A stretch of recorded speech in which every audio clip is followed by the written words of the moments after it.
হযরত আনাস ইবনে মালিক রাদিয়াল্লাহু তাআলা আনহু রাসূল কারীম সাল্লাল্লাহু আলাইহি ওয়াসাল্লাম সঞ্জান নবীজির পাশে বসা ফুপিয়ে ফুপিয়ে কাঁদছে, চোখ থেকে টপ টপ করে পানি ঝরছে। খাদিমুর রাসূল আনাস রাসূল কারীম সাল্লাল্লাহু আলাইহি ওয়াসাল্লাম ইশারা করলেন, জোরে কথা বলতে পারেন না। আনাস মাথাটা নিচের দিকে নামালেন।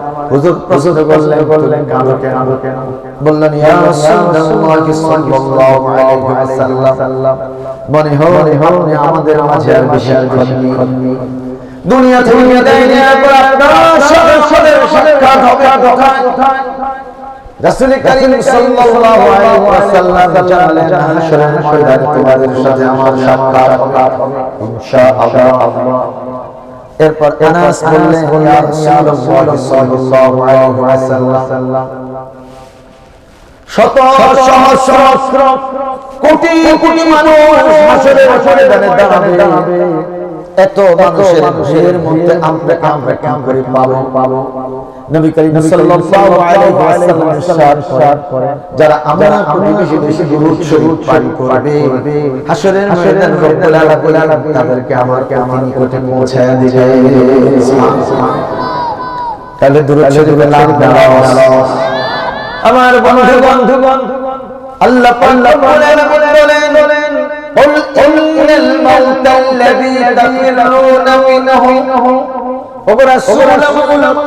আপনি জানিয়ে দেন যে মৃত্যু থেকে তোমরা পলায়ন করবে না, যে মৃত্যুকে তোমরা ভুলে আছো ফাইন্নাহু মুলাকুকুম, সেই মৃত্যু তোমাদের সাথে সাক্ষাৎ করবে।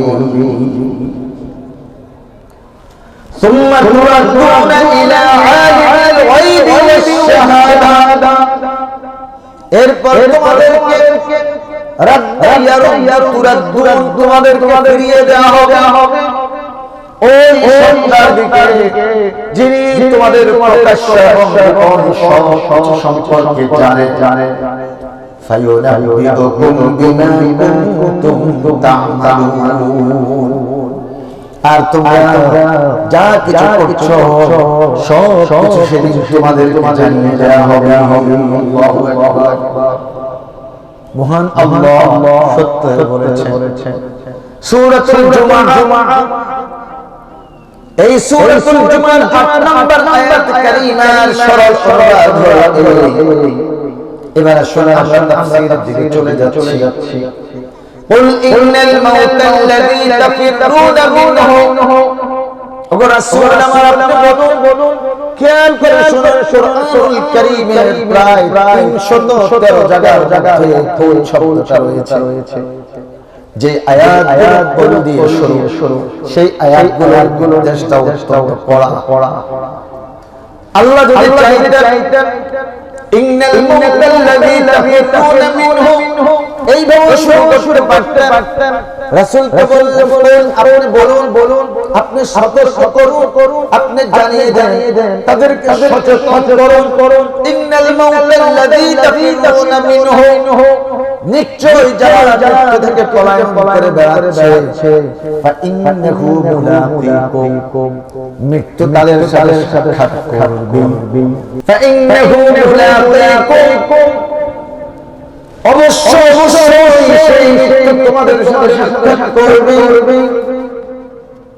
মৃত্যুর হাত থেকে কারো বাঁচার সুযোগ আছে, মৃত্যুর হাত থেকে বাঁচার সুযোগ আছে তাদের যাদের কোরআন ভালো লাগে না, কোরআনকে মহব্বত করে না, কোরআনকে মহব্বত করে না, মনে হয় যেন এটাই সুযোগ আছে, আমরা বেঁচে যাবো, আমরা মরবো না।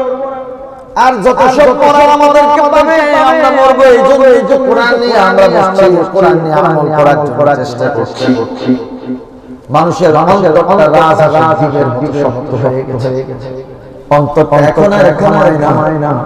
বছরে একবার কোরআনের আয়োজন করা হয়েছে। ৩৬৫ রাত আমি ঘুমাতে পারি, আজকে অন্তত 3-4 ঘন্টা একটু আল্লাহ দিনের জন্য কোরআন জানার জন্য স্যাক্রিফাইস করে আমরা এটা পারি না। ঈমানটা এত শক্তিশালী হয়ে গেছে, সেই ঈমানটা আমাকে টেনে কোরআনের মাহফিলে আনতে পারে না। যেই ঈমান কোরআনের দিকে আমাকে আপনাকে টেনে আনতে পারে না, আমার সন্দেহ হচ্ছে সেই ঈমান তাকে টেনে জান্নাতে কি করে নিবে। আপনারা যেখানে এসেছেন আপনাদের ঈমান আপনাদেরকে এখানে নিয়ে আসছে। আল্লাহর কাছে দোয়া করি, আল্লাহ আপনি আপনাদের প্রত্যেকটা বান্দাকে জান্নাতের মেহমান হওয়ার তৌফিক দান করেন। আমিন।